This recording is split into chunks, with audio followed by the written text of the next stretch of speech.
नमस्कार। आइए हम देखते हैं कि बच्चों को किस प्रकार पौष्टिक और स्वस्थ भोजन दिया जा सकता है। सबसे पहला काम होता है छात्रों की गिनती। हर कक्षा में अध्यापक छात्रों की गिनती करते हैं और उसके बाद इस संख्या को दे देते हैं प्रधान अध्यापक को। मैडम कितने बच्चे हैं? आज कुल उपस्थिति 48 है। 48। मैडम आज 300 बच्चे उपस्थित हैं। ठीक है। प्रधान अध्यापक समिति के सदस्यों को ये संख्या देते हैं आज 300 बच्चों का भोजन बनाना है। और समिति के सदस्य इसी संख्या को देते हैं रसोइयों को। अब देखते हैं कि बच्चों की कुल संख्या के हिसाब से सामग्री का नाप कितना हो। जहां प्राइमरी स्कूल के बच्चों को 100 ग्राम चावल लगेगा, वहीं मिडिल स्कूल के बच्चों को 150 ग्राम चावल लगेगा। अच्छा, अब ये देखते हैं कि इसे नापा किस प्रकार जाए। सबसे पहले आप एक छोटा ग्लास ले लीजिए। समझिए ये ग्लास 100 ग्राम का है और इससे हमें 300 बच्चों के हिसाब से गुना करना होगा। यानी 100 ग्राम गुणित 300 बराबर 30,000 ग्राम यानी 30 किलो। अब 10 किलो के कुछ मानक बना लिए जाएं और उस बर्तन से 3 बार नाप कर डाला जाए।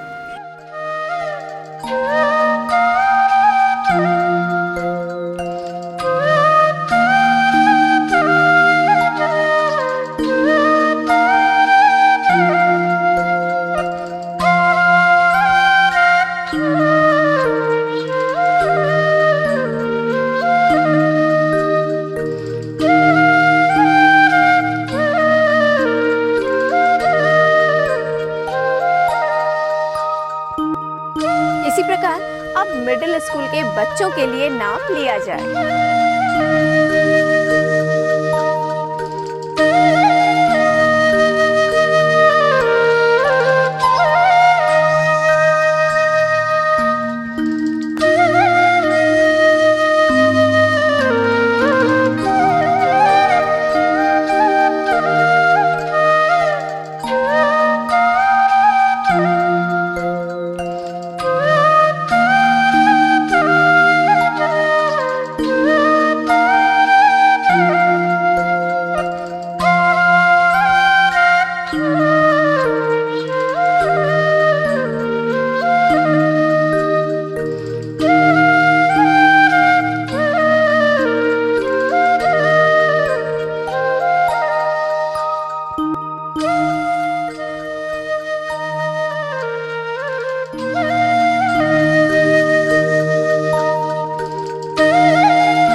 रसोइयों द्वारा अपने हाथों को खाना पकाने से पूर्व 5 चरण में बहुत अच्छी तरह से धोना चाहिए।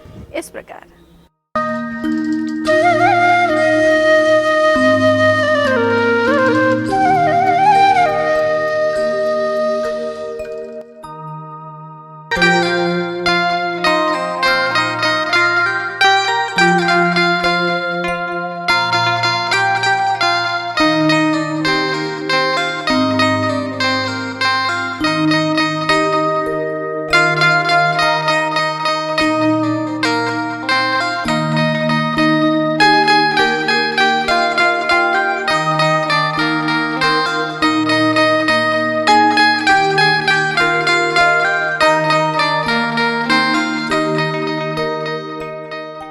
रसोइयों को आवश्यक रूप से ये पोशाकें पहननी चाहिए: दस्ताने, सर पर टोपी और एप्रन।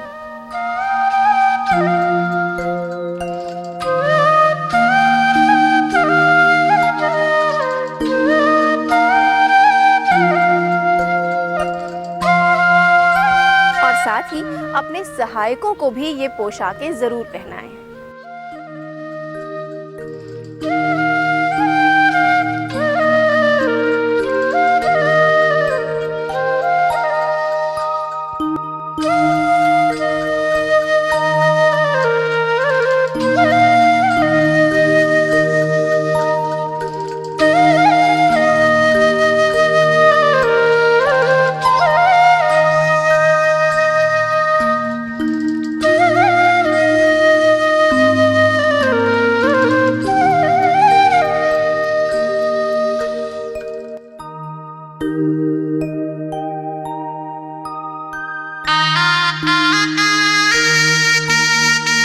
निकाले गए दाल, चावल और सब्जी को अच्छी तरह से धो लें, लेकिन ध्यान रहे इसे इतना ना धोएं कि इसकी पौष्टिकता खत्म हो जाए।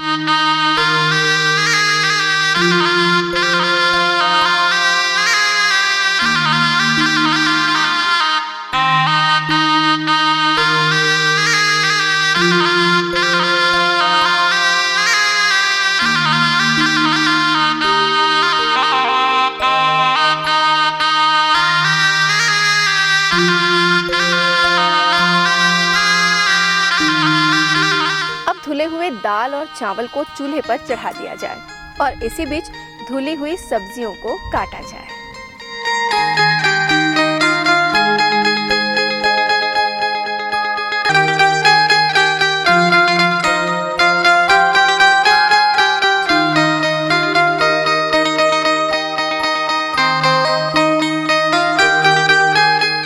धुली हुई सब्जियों को काटने के लिए चाकू, पंसुल या कोई भी औजार लें तो सबसे पहले उसे अच्छी तरह से साफ करें और उसके बाद ही उससे सब्जियां काटें।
कटी हुई सब्जियों को साफ बर्तन में रखें या जमीन पर चटाई, दरी बिछाकर थाली आदि में रखें।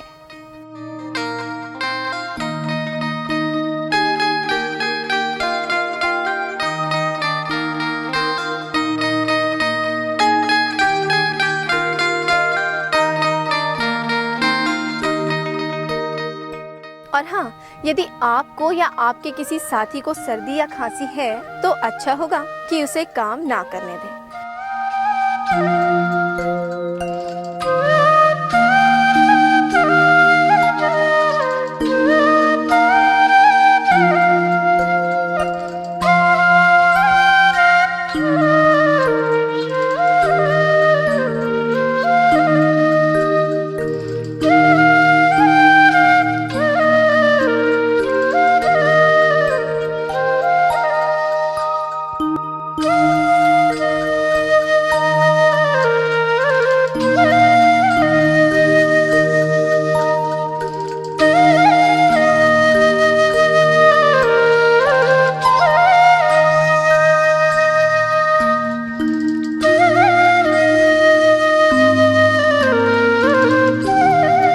काम करते समय आपको छींक आती है तो रुमाल का प्रयोग करें, पुनः हाथ धोएं और फिर खाना पकाएं।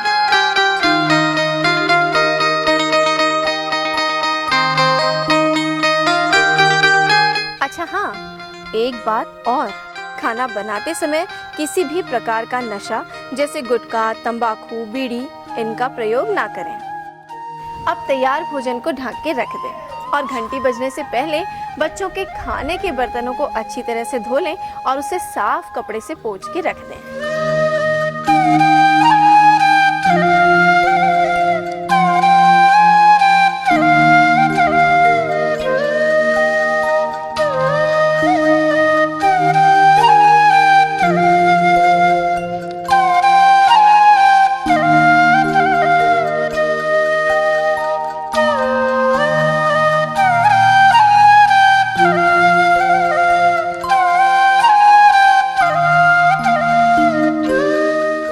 छुट्टी की घंटी बजने के बाद बच्चों के हाथों को बहुत अच्छी तरीके से साबुन से 5 चरणों में धुलवाएं।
बच्चों को लाइन से टाट पट्टी में बिठाकर खाना परोसें। अब चूंकि बच्चे जमीन पर बैठे हैं, इसलिए परोसने वाले ध्यान दें कि खाना परोसते समय चप्पल जूतों का प्रयोग ना करें।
खाने के बाद बचे हुए जूठे भोजन को यहाँ वहाँ ना फेंकें। इसके लिए एक गड्ढा खुदवा लें।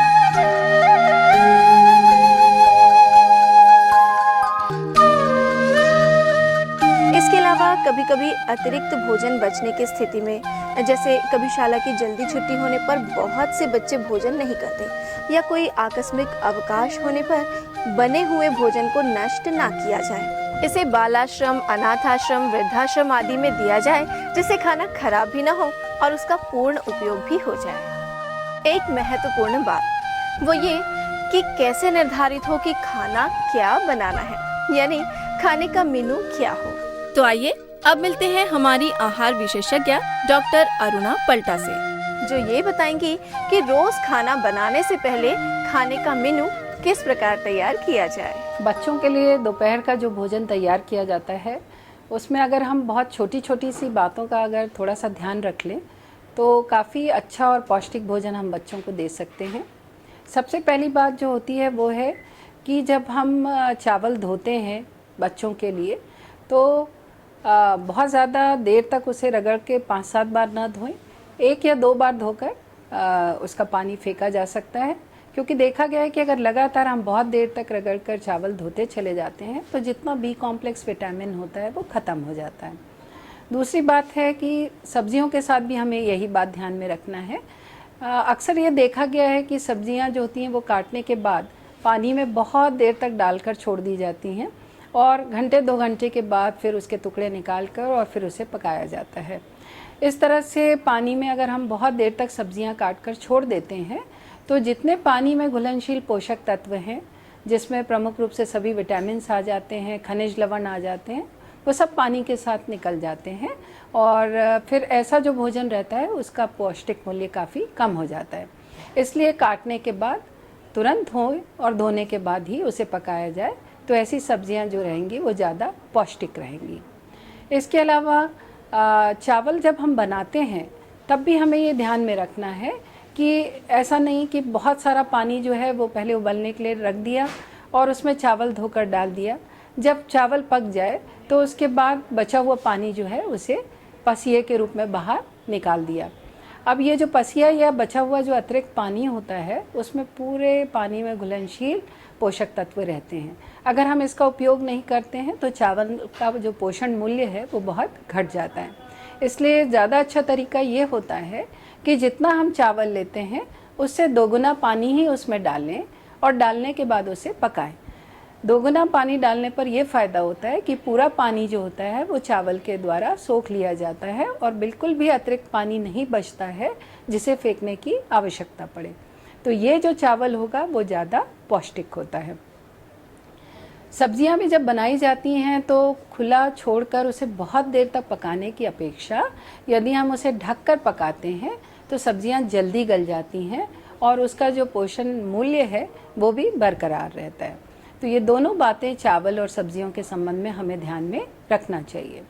इसके अलावा जैसे कि सब्जियां अगर हम मिलाकर बनाते हैं, 4-5 प्रकार की सब्जियां मिलाकर अगर बनाई जाती हैं तो भी उनका पोषण मूल्य बढ़ जाता है।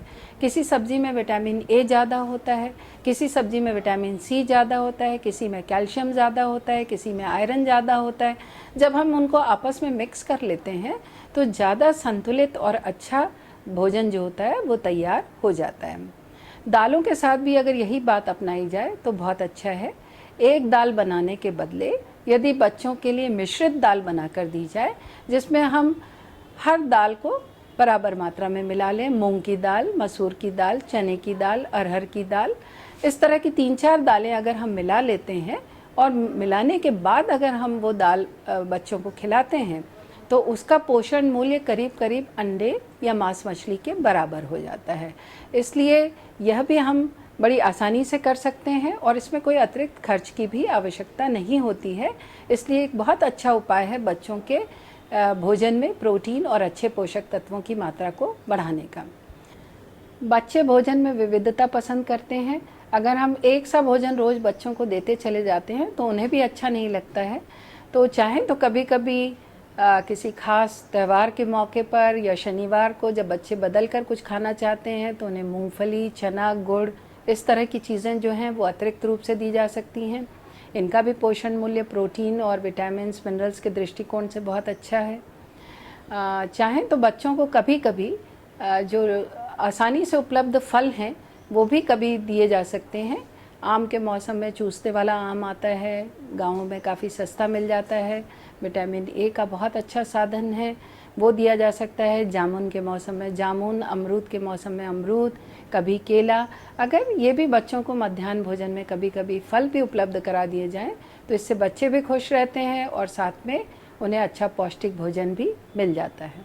वैसे इसके अलावा अगर हम कोशिश करें तो कभी कभी हफ्ते में एक आध बार हम बच्चों को अंकुरित दालें भी दे सकते हैं। अंकुरित करना कोई बहुत कठिन काम नहीं होता है।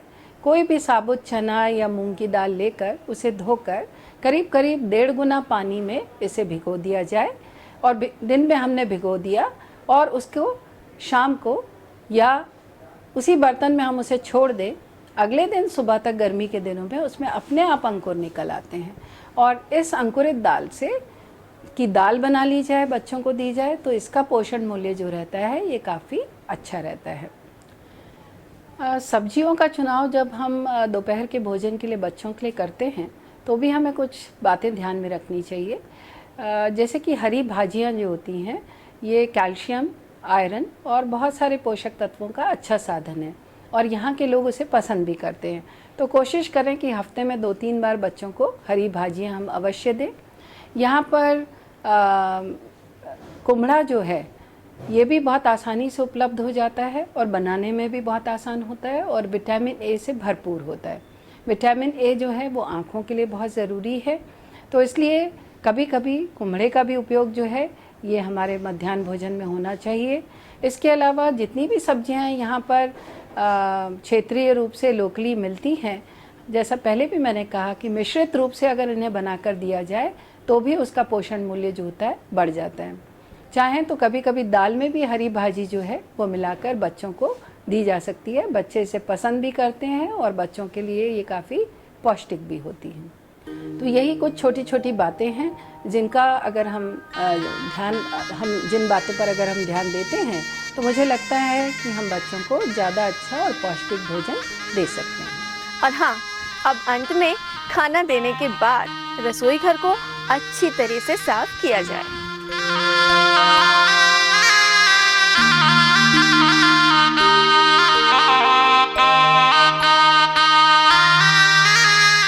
साथ ही वे सारे बर्तन भी साफ होने चाहिए जिसमें आज खाना बना था।